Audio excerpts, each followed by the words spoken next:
Merci à tout le monde d'avoir pris le temps de se connecter ce midi à notre webinaire sur la recherche en immeuble locatif. Je vais laisser la parole dans quelques minutes, quelques secondes à mon collègue Jean-Thomas pour la présentation. Je vais juste aussi vous prévenir que pendant la présentation, vous allez recevoir deux questions, juste encore une fois des questions comme vous venez d'avoir, anonymes, juste pour comprendre un peu les besoins aujourd'hui.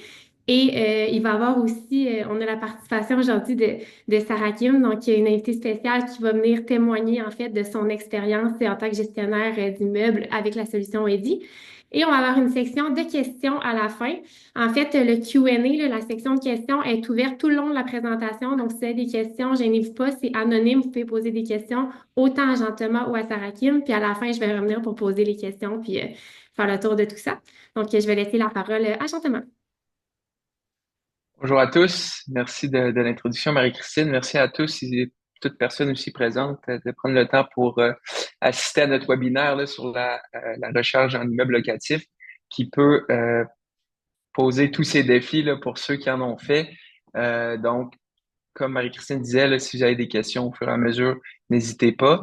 Je vois qu'il y a quand même quelques personnes avec qui on a déjà fait des projets dans la conversation, mais il reste que les défis peuvent s'appliquer quand même. Pour ceux qui me connaissent pas aussi, moi, je m'occupe du développement des affaires là, chez Eddy. Je suis pas mal le responsable là, de tout ce qui est développement, mise en service et tout ça. Donc, enchanté à tous. On va couvrir quelques points là, de la recherche en immeuble locatif. Puis, je vais essayer de rendre ça le plus interactif possible. Je vais citer aussi quelques exemples. Puis ensuite, on va terminer là, avec un témoignage de Sarah Kim, qui, pour ceux qui ne connaissent pas Sarah Kim, ben, c'est dans les premières personnes avec qui on a fait un projet d'immeuble locatif à Trois-Rivières, là, il y a un petit peu plus qu'un an et demi. Puis aujourd'hui, ben, il y a quand même le succès. Puis là, on déploie des phases 2, des phases 3 dans ces immeubles-là. Donc, sans plus tarder, allons-y. Donc, solution Eddy, vous pouvez lire le PowerPoint, mais principalement, là, Eddy, c'est un logiciel qui a été lancé par Axo. Pour ceux qui connaissent pas Axo, Axo est une entreprise de développement logiciel qui offre un logiciel de gestion de bornes de recharge. Entre autres, on fournit l'application mobile, le portail web de plusieurs réseaux, dont Circuit électrique, probablement que vous connaissez tous, qui est le réseau d'Hydro-Québec, d'un autre réseau en Colombie-Britannique qui s'appelle Hypercharge, puis d'un autre réseau en Georgie aux États-Unis qui s'appelle Stay in Charge. Puis enfin, en début 2024, pardon, on a décidé de lancer notre propre réseau qui s'appelle Eddy, qui agit comme une plateforme de gestion de bornes de recharge, comme je le disais, qui permet facilement de connecter des bornes, tout dépendamment des besoins du gestionnaire immobilier, du propriétaire immobilier ou autre. OK? Donc, on peut considérer ça comme un software as a service pour ceux qui sont familiers avec le terme, donc un SaaS comme je disais, qui permet de facilement connecter des bornes selon les besoins du bâtiment ou autre. OK? Pour ceux qui ont déjà utilisé Eddy ou pas utilisé Eddy, qui ont déjà utilisé Circuit électrique, là, si vous utilisez les deux, vous verrez quand même une grande ressemblance entre les deux. Donc, la même facilité d'utilisation. Les seules différences, c'est quelques paramètres qui sont différents, les couleurs, etc. Mais essentiellement, c'est la même base, juste différents paramètres que je vais vous expliquer, différentes couleurs, différentes, plein d'autres affaires. Mais essentiellement, là, ça se ressemble quand même pas mal. Je vais me mettre un petit vidéo qui explique un petit peu la solution.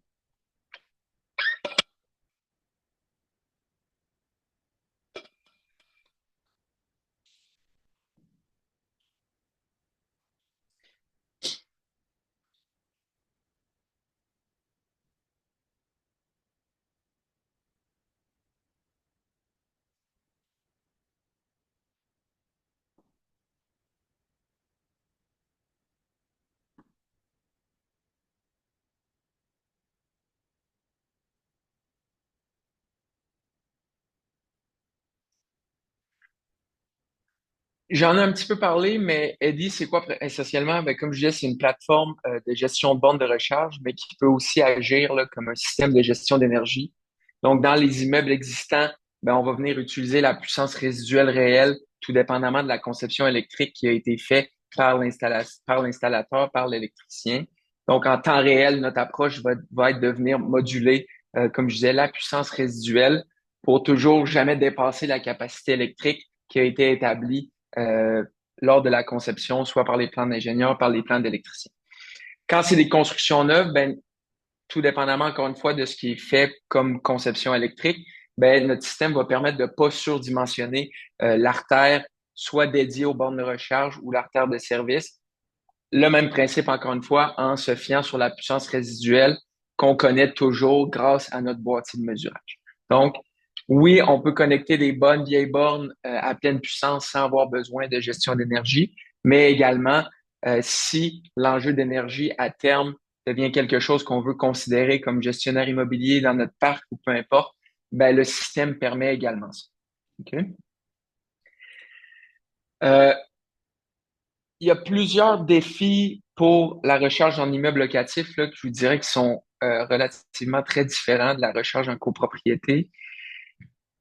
Chaque manière de faire peut être bonne, là, puis un petit peu plus tard, je vais parler justement de ces manières de faire-là. Moi, je considère qu'il y a deux manières principales de faire. Alors, soit un stationnement qui est 100% dédié à un locataire. Donc, cette personne-là utilise seulement son stationnement, sa borne, il y a juste ce locataire-là qui l'utilise. Ça, c'est l'option 1. L'option 2, c'est on met des bornes dans des stationnements visiteurs ou dans des stationnements qui sont attitrés pour les locataires. Puis là, ben, c'est en formule utilisateur-payeur où l'ensemble des résidents du bâtiment peut se partager les bornes. Puis là, c'est encore une fois en formule utilisateur-payeur. Les deux options sont bonnes, c'est juste ça dépend à la fin, le gestionnaire immobilier, ben, c'est quoi son but, c'est quoi ce qu'il veut faire, puis combien de bornes il veut avoir, etc.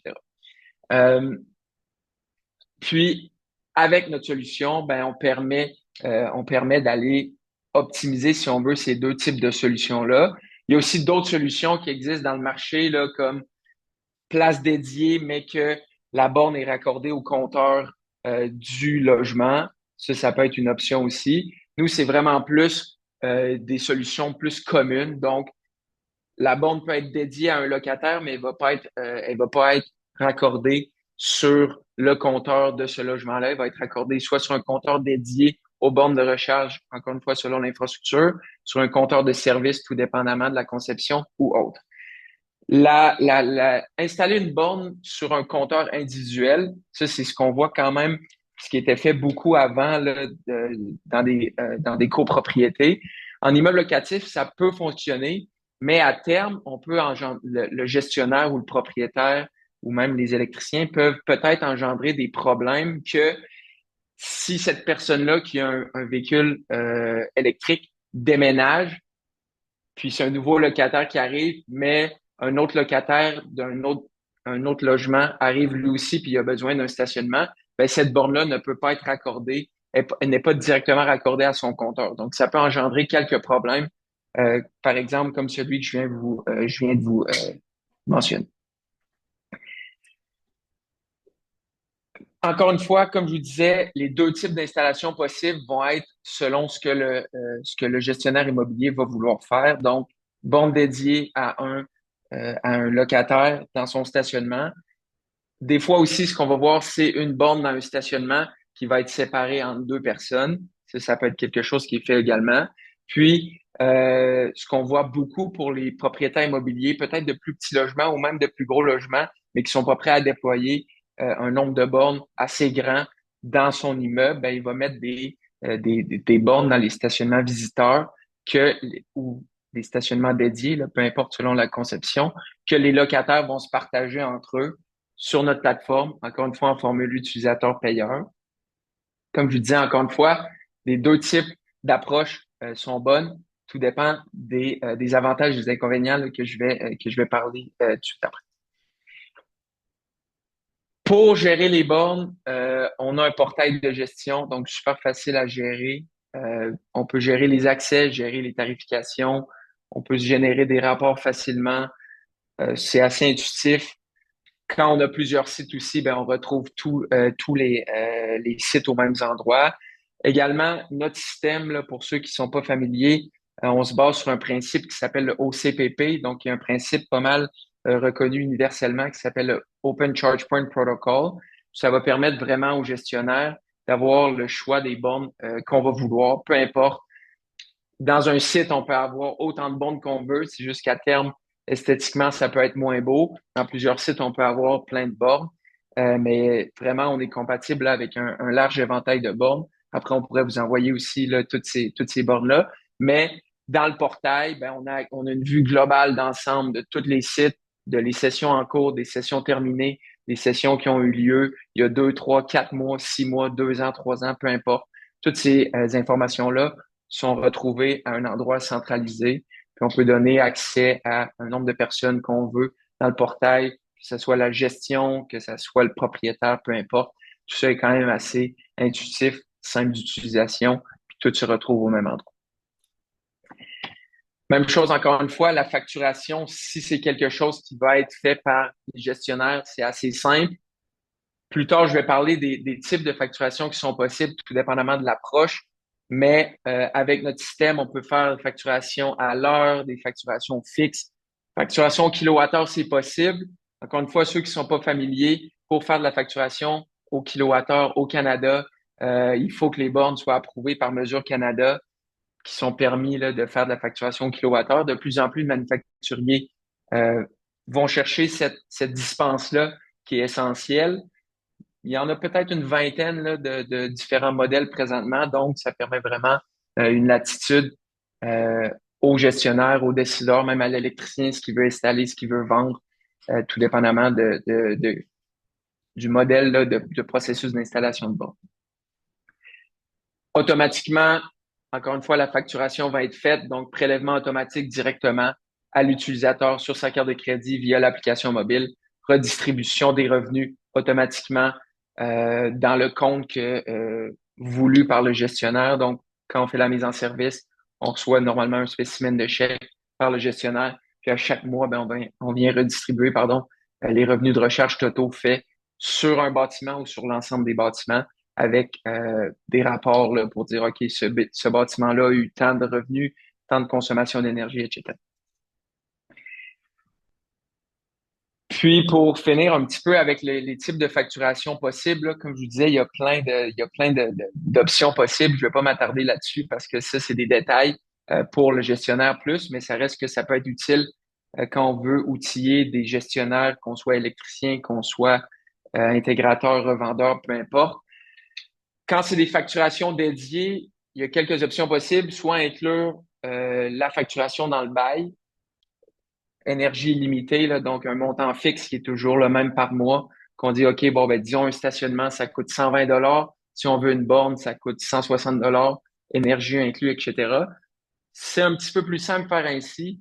Par contre, selon moi, l'inconvénient, c'est que il y a quand même un risque qu'on ait un gros consommateur d'énergie. Peut-être que la personne est représentant, se déplace beaucoup. Donc, ça empêche en fait que la consommation soit limitée à ce niveau-là. Ou sinon, avec notre système, encore une fois, facturation au kilowattheure, tout dépendamment de ce que le gestionnaire a voulu établir comme kilowattheure facturé. Puis, quand les bornes sont partagées, là, ben, naturellement, ça va être toujours payé au kilowattheure parce qu'il va y avoir plein d'utilisateurs. Donc, un petit peu différent de la borne dédiée, il va falloir s'authentifier puis démarrer la session de recherche par ce biais-là. Comme je vous disais, il y a des pour et des contre à faire une borne dédiée ou à faire des bornes partagées. Borne dédiée, c'est plus facile pour le locataire, euh, plus de latitude si on veut, parce qu'il ne partage pas sa borne avec d'autres locataires. Par contre, ça peut être plus dispendieux à la borne. Puis aussi, ben, le facteur d'utilisation de cette borne-là dans un mois va être beaucoup moindre qu'une borne qui est partagée entre 6, 7, 8, 10 personnes. On le sait, là, quelqu'un qui fait 20 000 kilomètres par année, si on est à 6,65 kilowatts, ben, ça représente environ 50 heures de recharge par mois si on a une efficience énergétique de 20 kWh par 100 km. Donc, c'est pas nécessairement tant que ça, mais reste que ça peut être quelque chose qu'on offre à des locataires, surtout dans des condos un petit peu plus dispendieux. Fait que les gens, ils cherchent quand même à aller chercher un service plus de luxe, si on veut dire. Puis, comme je vous disais, j'en ai glissé un mot au début, mais notre système aussi, oui, on peut connecter des bonnes vieilles bornes à bonne et due forme, à pleine puissance, mais il va permettre aussi là, d'être un système de gestion d'énergie, donc maximiser le nombre de bornes qu'on peut installer sur une infrastructure électrique limitée. Donc, modulation intelligente de puissance avec la puissance résiduelle, on va venir toujours varier selon ce qui est disponible sans jamais dépasser la capacité théorique. Même dans plusieurs projets, au début, il y a de la capacité. Quand on met des bornes partagées, on installe 2, 3, 4 bornes sur souvent des plus grosses artères. Donc, même au premier déploiement, on n'a pas nécessairement besoin de système de gestion d'énergie. Mais à terme, quand on veut atteindre 6, 7, 8, 10 bornes, euh, on peut, euh, on peut ajouter là, notre système à tout moment, tout dépendamment des besoins, de l'infrastructure, etc. Expérience utilisateur, on a parlé du portail de gestion qui est vraiment pour les gestionnaires. Pour les utilisateurs, ben, ils ont une application mobile qu'on donne des accès pour les bornes. Donc, chaque personne voit ses sessions en cours, ses sessions passées. La facturation se passe sur l'application mobile. Donc, même chose pour la facturation. L'utilisateur rentre sa carte de crédit. Il va être facturé selon l'utilisation. Puis, ces revenus-là là, vont être redistribués ensuite de ça au gestionnaire. Puis, c'est comme je disais, comme vous voyez ici, compatible avec le circuit électrique, donc avec des ententes d'interopérabilité qu'on a, ça permet d'aller là, utiliser cette même application-là pour les bornes qu'on a chez nous à la maison, dans notre bâtiment qu'on habite, mais également les bornes publiques qui sont sur circuit électrique. Là. Donc, présentement au Québec, je crois que circuit électrique frôle là, 10 000 bornes. Donc, tout est au même endroit, même application, même portefeuille, etc. Je ne sais pas s'il y en a qui avaient des questions. Euh, Sinon, je vais laisser la parole à Sarah Kim.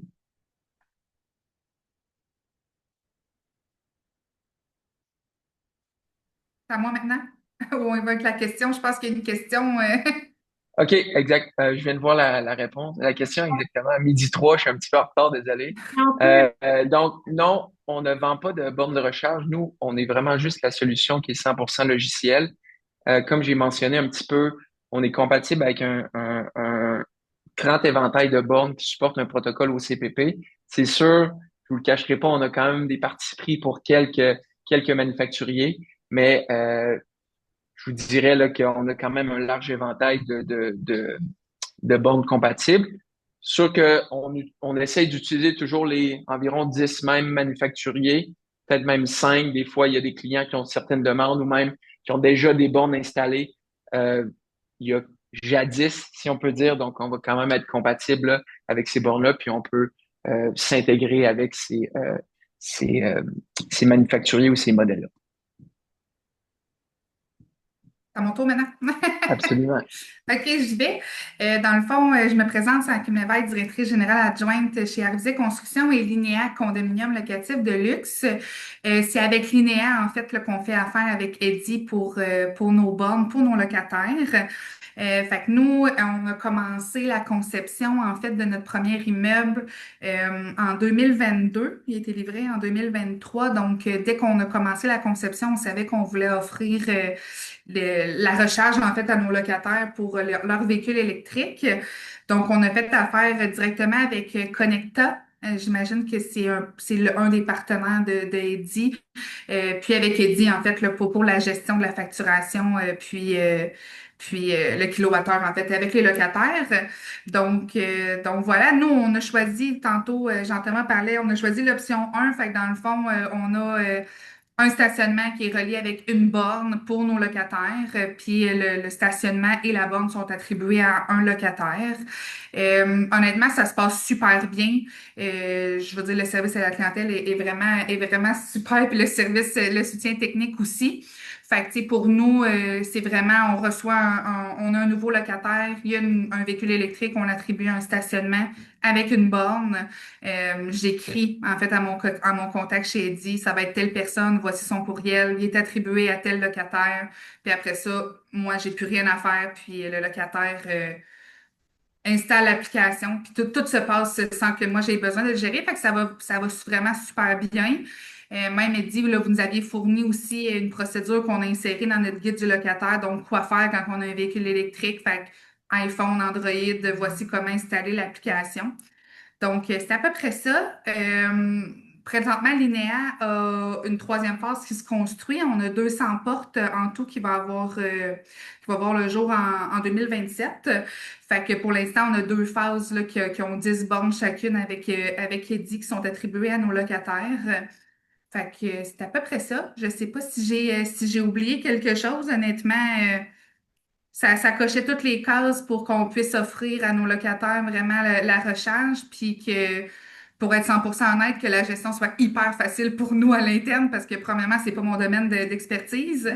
Puis deuxièmement, ben pour ceux qui ont des immeubles avec des locataires, c'est déjà assez demandant que si au moins ça peut bien se passer, ça va bien. Fait que c'est à peu près ça. Je sais pas s'il y en a qui ont des questions. Je sais pas si j'ai tout dit. Un peu mon témoignage qui est complet. Merci, Sarah Kim, puis merci, Jean-Thomas. C'est déjà le temps des questions. Donc, si jamais vous avez des questions, autant pour Sarah Kim que Jean-Thomas, là, j'en ai déjà, je pense, que quelques-unes qui rentrent, mais vous pouvez nous poser vos questions. Puis, je vais les poser, en fait, à nos panélistes pour relancer la discussion. Donc, on vient de répondre à la question là, des bornes de recharge. Donc, comme Jean-Thomas dit, on n'a pas de borne EDI, on est compatible au CPP. On a une question, je crois, qui rentre. C'est pour Sarah Kim. Euh, la question, euh, je vais, je vais peut-être la reformuler autrement. Est-ce que, je pense que ça veut dire, est-ce que dans le fond, quand dans l'immeuble, vous avez beaucoup de questions, là, les nouveaux locataires, est-ce qu'ils demandent souvent des bons de recherche? C'est un critère que vous entendez souvent ou c'est... Oui, quand même de plus en plus. On l'a même inséré là, dans nos feuilles de réservation, puis dans nos cahiers de location. Fait que c'est de plus en plus demandé. Puis il y en a ils n'ont pas de véhicule électrique, mais ils savent qu'ils s'en viennent avec ça, fait qu'ils veulent savoir comment ça fonctionne. Tu sais, nous, on leur explique dès le début. Fait que oui, je dirais que c'est quand même une demande qu'on reçoit de plus en plus. Fait que c'est pour ça on a minimum 10 bornes par immeuble de 40 logements, puis ça va continuer comme ça jusqu'à ce qu'on en demande plus si jamais le besoin est là. Moi, qu'il y Euh, a une question ici aussi, là. Avez-vous rencontré des problèmes avec la connectivité? Je vous dirais à date, dans l'immeuble de Sarakim, par exemple, on n'en a pas rencontré parce que quand on vient avec des partenaires faire la conception, on fait des réseaux Wi-Fi dans les stationnements qui sont souvent dédiés aux bornes de recharge. Donc, il n'y a pas d'autres charges. Ça permet vraiment d'avoir une stabilité là, qui est toute contrôlée. Il y a pas de charge externe. Ça limite vraiment là, l'exposition à ces dangers-là. Là. Ok, je pense qu'on a une autre question aussi, encore pour Sarah Kim. As-tu des locataires plus âgés qui utilisent les bornes, l'application, est-ce que ça va bien de leur côté également? Oui, en fait, tous nos locataires, je vous dirais que la moyenne d'âge, c'est à peu près 65-70 ans là, présentement dans nos immeubles. Puis ça va vraiment bien parce que j'ai toute la procédure de en fait, ils ont toute la procédure déclarée dans leur guide du locataire, là, mais de comment installer l'application. Puis, tu sais, si on a un véhicule électrique, ils ont souvent l'application pour aller se brancher le circuit électrique là, que Jean-Thomas parlait un petit peu tantôt quand on va ailleurs dans un centre commercial. Fait qu'ils sont déjà habitués. Puis, le retour que j'ai, c'est qu'avec Eddie, ça va vraiment bien. Là. Une fois qu'ils sont connectés, que le compte est créé, ils ont juste à rentrer leur carte de crédit, puis tout se fait tout seul, puis à brancher leur voiture. Fait que pour mes locataires à moi, qui sont âgés, c'est ça, à peu près 65 ans, 70 ans, ça va super bien. Super, je vais attendre s'il y a d'autres questions. Peut-être aussi, vu qu'on n'a pas parlé, Jean-Thomas, on ne l'a pas nécessairement précisé au niveau des installations. On ne fait pas les installations nous-mêmes, mais on fait affaire avec des partenaires électriciens, fait que ça pourrait peut-être être pertinent d'en parler. Ouais, exact. Donc, on travaille quand même avec plein de partenaires là, au travers le Québec, même le Canada, pour installer notre système, les bornes. Donc, nous, directement, on fait pas l'installation. On conseille quand même pas mal là, les gestionnaires, les propriétaires, même les électriciens avec lesquels on travaille. Puis l'installation, pour plus à ce niveau-là, plus au niveau technique, là, mais l'installation, c'est pas mal toutes des choses qui sont standards. Donc, c'est des panneaux électriques standards, des disjoncteurs électriques standards, des bornes standards, transformateurs standards. Donc, il n'y a vraiment rien de sorcier là-dedans pour les électriciens. souvent même, ils ont les requis matériels pour l'installation vont être directement sur les tablettes. Donc, toute cette partie-là va être standard. Puis ensuite de ça, ben, tout dépendamment du manufacturier de borne, il y a quelques manipulations, pardon, à faire pour installer notre connectivité. La seule chose qui peut être physique, c'est si on fait la gestion d'énergie, puis c'est pas des artères qui sont ce qu'on appelle dédiées. On peut avoir installé notre boîtier de mesurage, donc qui est environ un boîtier de 16 pouces par 12 pouces. Normalement, on en a un par bâtiment. Il y a quelques bâtiments là, qui sont un petit peu plus complexes, qu'on en a plusieurs, mais ça, là, on s'occupe de l'envoi. Puis, en moyenne, là, ça prend 2 et 3 heures là, l'installation de ce boîtier-là. Donc, sinon, là, c'est assez simple pour l'installation. Et on a reçu une autre question par rapport aux subventions. Est-ce qu'on a des subventions dans les immeubles locatifs pour les bornes de recharge? Oui, il existe des subventions dans les immeubles locatifs pour les bornes de recharge. Si je vais pas m'éterniser là-dessus parce que c'est assez complexe, mais on pourrait en parler assez longtemps.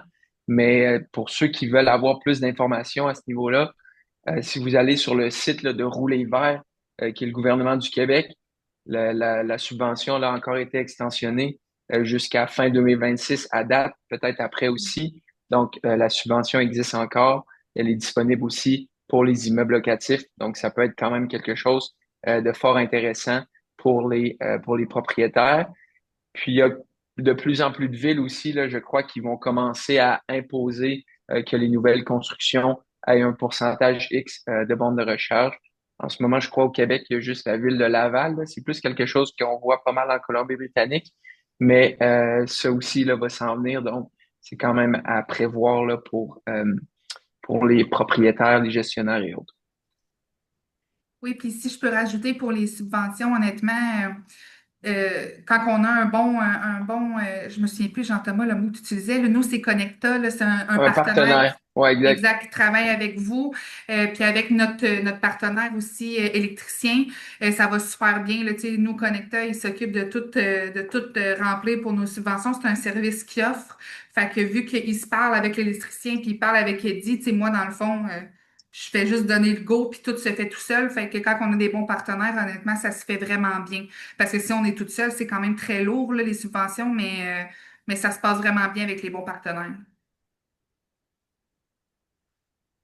Super. On a encore un peu de temps s'il y a d'autres questions. Euh, Sinon, je ne sais pas si Jean-Thomas Sarakim, vous aviez quelque chose à ajouter. Tout le monde a fait pas mal le tour. De mon côté, c'était pas mal ça. Si vous avez des questions, ben, on va vous partager là, la présentation par courriel, puis n'hésitez pas à y répondre ou même m'appeler directement pour des avis, même des questions de conception, d'installation, pour le futur, etc. là. Donc, n'hésitez pas de me rejoindre si vous avez des questions à ce niveau-là. Si vous avez d'autres questions qui vous viennent par la tête par la suite, vous pouvez toujours nous écrire aussi à info@eddy.eco. Ça va nous faire plaisir de répondre à vos questions. Si vous avez aussi des commentaires sur le webinaire, vous pouvez nous écrire dans le chat. Là, ça nous aide aussi pour les prochains qu'on va faire. Mais à part ça, s'il n'y a pas d'autres questions, mais on va vous souhaiter une belle journée. Merci à tout le monde d'avoir participé. Merci. Merci, bonne journée. Bonne journée.